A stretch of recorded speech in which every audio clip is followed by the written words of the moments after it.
राधे राधे मित्रों। तो मित्रों आप लोग राधा कृष्ण के अपकमिंग एपिसोड में देखेंगे कि मित्रों वीडियो शुरू करने से पहले अगर आप हमारे चैनल पे नए हैं और अभी तक आप लोगों ने हमारे चैनल को सब्सक्राइब नहीं किया तो चैनल को कर लीजिएगा सब्सक्राइब और बेल आइकन को प्रेस कर दीजिएगा जिससे कि हमारी नई वीडियो का नोटिफिकेशन आपको मिल जाए। तो मित्रों आप लोग देखेंगे कि कृष्ण की आठों पटरानियां कहती हैं, श्री कृष्ण सत्य तो ये है कि देवी रुक्मणी का आपके साथ यज्ञ में बैठने वाली बात, इससे मैं पूर्णतः प्रसन्न नहीं हूँ। और फिर तभी श्री कृष्ण जी कहते हैं, यदि इस प्रकार अष्टभाजियों में मतभेद होंगे तो निश्चित रूप से मुझे ऐसा लगता है। और फिर कहते नारद मुनि, मुझे ऐसा लगता है यज्ञ को स्थगित करना ही उचित होगा। और फिर आगे कहते हैं, आने वाले समय में जब भी अष्टभार्याएं किसी एक निर्णय में सहमत होंगी, मैं उसी क्षण घोषणा कर दूंगा। यदि ये चयन मेरे हाथ में होता तो बात कुछ और होती, किंतु ये मैं नहीं कर सकता।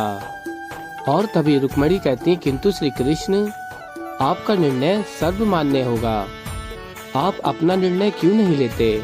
और तभी श्री कृष्ण जी कहते हैं, मैं ये कर ही नहीं सकता रुक्मणी, मेरे लिए तो सभी प्रिय हैं, मैं सभी से प्रेम करता हूँ, सभी मेरे लिए योग्य हैं। किसी एक को योग्य कह के किसी और को अयोग्य कहना ये मैं नहीं कर सकता। कृपया करके इसका चयन आप सब कर लीजिए। और फिर मित्रों आप लोग आगे देखेंगे, बलराम दाऊ कहते हैं, कान्हा आज तो तुमने सबके साथ साथ मुझे अपने दाऊ को भी आश्चर्यचकित कर दिया। और तभी श्री कृष्ण जी कहते हैं, क्यों ऐसा क्या हुआ है। और फिर बलराम दाऊ बताते हैं, मुझसे एक पत्नी नहीं संभल रही है, तुमने अपनी आठों पत्नियों से अपने मन का कार्य करवा भी लिया, ये तो अवश्य कोई गुप्त रहस्य है, तुम्हें मुझे बताना होगा। और फिर तभी श्री कृष्ण जी कहते हैं, गुप्त रहस्य नहीं, ये वो ज्ञान है जो आपने मुझे दिया था। आप ही ने तो मुझसे कहा था कि जब विवाद हो तो कुछ नहीं कहना चाहिए, मौन रहना चाहिए। मैंने वही किया, मौन रहा। बस मन में जो प्रेम की बातें हैं और जिसे मैं प्रेम करता हूँ वो बातें मैंने उनसे कह दी। और फिर मित्रों आप लोग आगे देखेंगे कि राधा कहती है, नारद जी आप तो नारायण नारायण कहते रह गए और यहाँ पे सभी रानियां अपनी बात से पीछे हट गईं। और तभी नारद मुनि कहते हैं, ये सब श्री कृष्ण ने अपनी माया से किया है, वो सबके मन के अंदर की सब बातें जानते हैं। और फिर तभी राधा कहती हैं, तो अब क्या करेंगे। और फिर नारद मुनि बताते हैं, उन्हें ये भी ज्ञात था कि आज इस समय इस बात का निर्णय नहीं हुआ कि यज्ञ में कौन उनके साथ बैठेगा, तो अश्व भी प्रकट नहीं होगा। और फिर नारद मुनि कहते हैं, किंतु देवी मेरे पास एक युक्ति है। और फिर नारद मुनि बताते हैं, श्री कृष्ण ने अपनी बातों में क्या कहा, यदि ये चयन मेरे हाथ में होता तो बात कुछ और होती। और फिर तभी राधा कहती हैं, हाँ वो तो है। और फिर तभी नारद मुनि कहते हैं, सभी रानी महल में आ गई हैं, किंतु अभी तक श्री कृष्ण उनसे मिलने नहीं गए हैं। इसका अर्थ ये हुआ कि आज श्री कृष्ण सभी रानियों को उनके कक्ष में मिलने जाएंगे। तो बस श्री कृष्ण जिसके कक्ष में पहले जाएंगे तो हम वही प्रमाणित कर देंगे कि आप जिसके कक्ष में सर्वप्रथम गए हैं, तो इसका अर्थ ये होता है कि वो आपकी सर्वाधिक प्रिय पत्नी है और वही आपके साथ यज्ञ में बैठने योग्य है। और इसका निर्णय इस बात पर ही होगा कि वो पहले कक्ष में गए। और देवी राधा आप इस आधार पर ही उनसे आग्रह करना, वह आपके आग्रह को मना नहीं कर सकते। और फिर तभी राधा कहती हैं, ये युक्ति तो बहुत अच्छी है, किंतु हमें ये निश्चित करना होगा कि कृष्ण को इसके विषय में पता ना चले। और फिर नारद मुनि कहते हैं, मैं दबे पाऊँ ये सब कार्य करूँगा, श्री कृष्ण को भी कुछ नहीं पता चलेगा।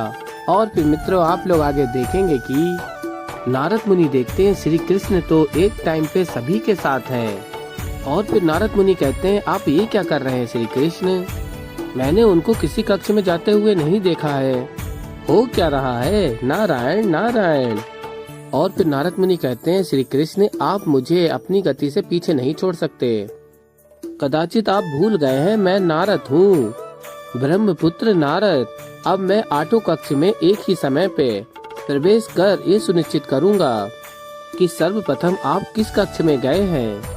और फिर तभी नारद मुनि देखते हैं श्री कृष्ण तो एक ही समय पे सभी के साथ हैं। और ये सब देख के नारद मुनि को चक्कर आ जाता है और तभी श्री कृष्ण उनको संभाल लेते हैं। और फिर तभी आप लोग देखेंगे मित्रों आगे।